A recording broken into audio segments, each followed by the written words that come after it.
Hai, perkenalkan nama saya Kartika Ananda Putri dengan NIM 312222116. Mata kuliah Metode Penelitian, dosen pengampu Hermansyah Andi Wibowo, MM.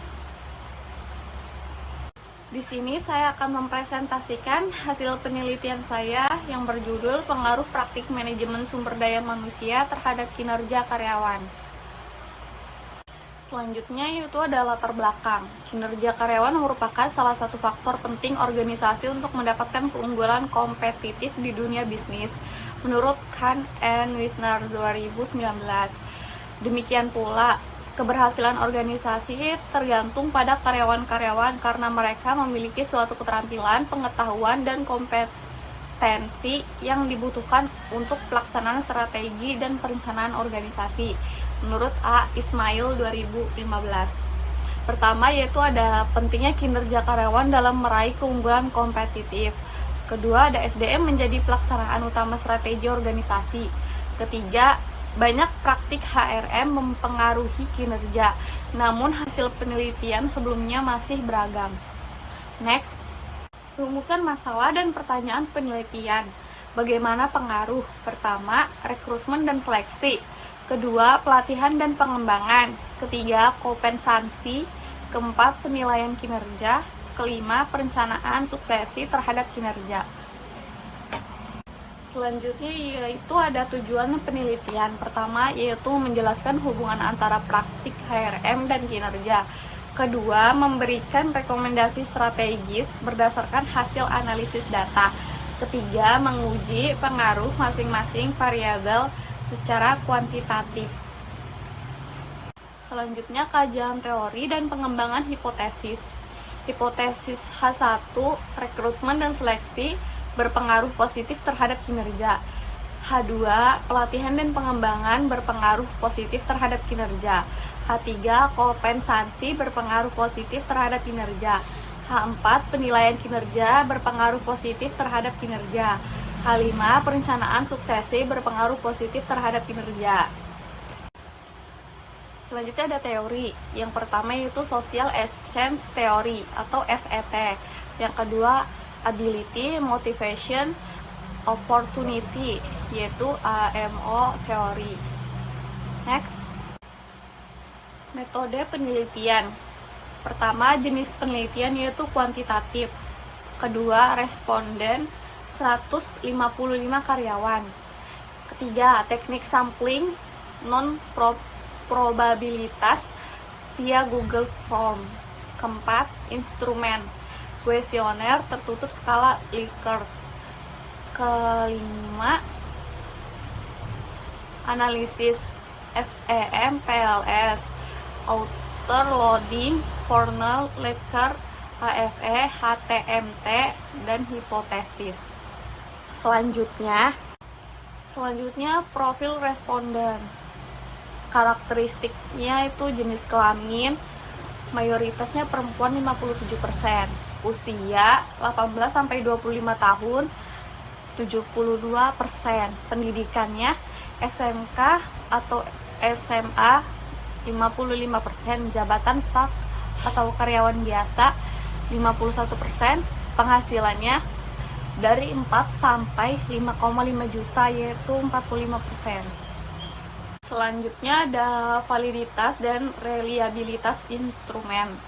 Pertama yaitu ada outer loading, semua indikator harus 0,7 untuk dibilang valid. Kedua ada AFE yaitu average variance extracted, semua variabel harus 0,5. Tiga ada composite reliability and Cron-Betz alpha, yaitu semua harus 0,7 untuk dibilang reliable. Yang keempat ada Fornell, Likert, validitas diskriminan terkonfirmasi.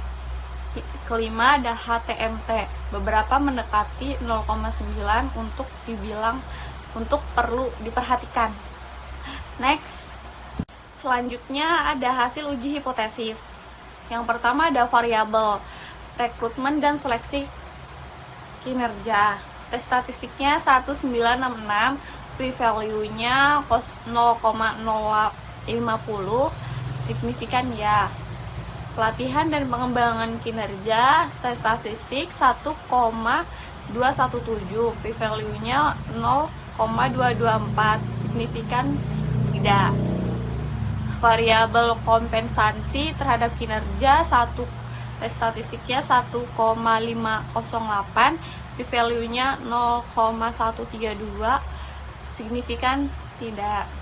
Variabel penilaian kinerja terhadap kinerja tes statistiknya 1,514, p-value-nya 0,131, signifikan tidak.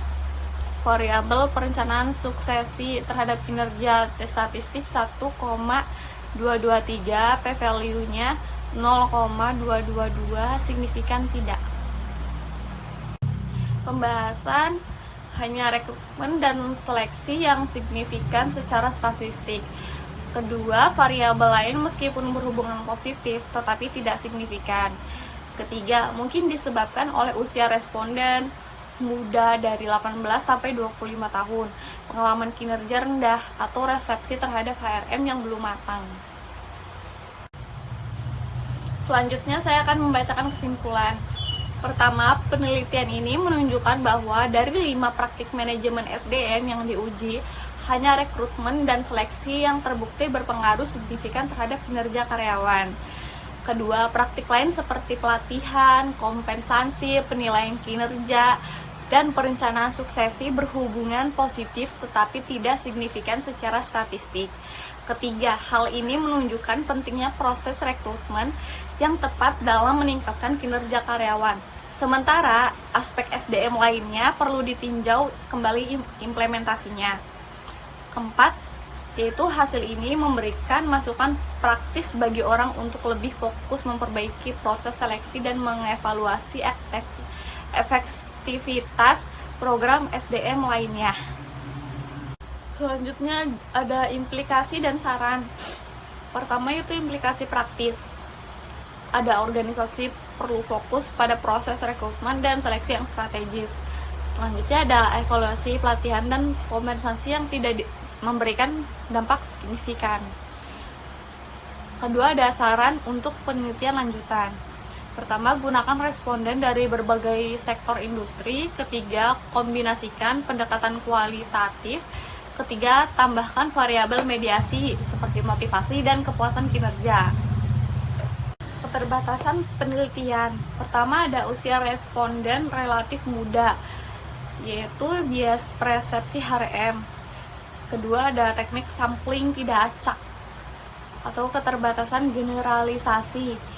Ketiga, ada instrumen self-report atau potensi bias sosial. Sekian presentasi dari saya mengenai pengaruh praktik manajemen sumber daya manusia terhadap kinerja karyawan. Kurang lebihnya mohon maaf. Terima kasih.